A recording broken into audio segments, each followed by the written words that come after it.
While Percy lurched tiredly toward his bed, his older son Chauncey was having difficulty just finding the room he had rented at a run-down boarding house in Fort Worth.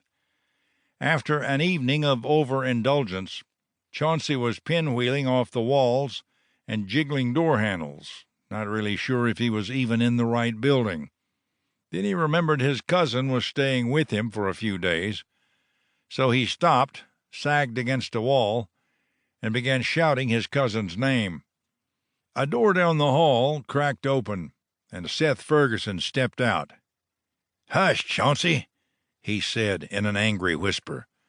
Seth walked down, took Chauncey by the elbow, and led him back to the room. Although Fort Worth wasn't all that different from the other cow towns that had sprouted up across the frontier, there was one section of the growing city that was uniquely Texan. Residents of the city had several names for it, but only one really hinted at the types of people who might inhabit that area: Hell's Half Acre. And the boarding house where Chauncey and Seth were staying was smack in the middle of it all. The Acre, as most folks called it, was situated on the south side of town and had been the perfect resting stop for tired cowboys who were pushing cattle up the Chisholm Trail to the railheads in Kansas. But that eventually petered out, and that portion of the cattle trail was replaced by a train depot for the Texas and Pacific Railway, funneling even more people into the rowdy red light district. Home to a dense cluster of boarding houses, hotels, bordellos, gambling parlors, saloons, and dope dens, the Acre also offered refuge to murderers, swindlers, crooks, outlaw gangs, and a slew of other unredeemable souls.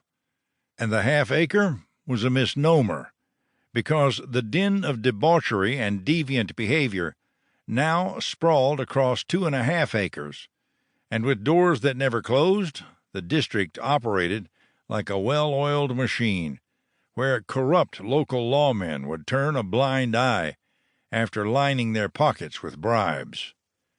Once Seth had Chauncey safely inside their room, Seth climbed back in the single bed and left Chauncey to fend for himself. This wasn't the first time his cousin had returned to the room in a drunken stupor, and Seth was getting tired of it. Chauncey floundered around and finally got his boots off before backflipping onto the bed, crushing Seth. "You're laying on top of me," Seth hissed, trying to push Chauncey over to his side.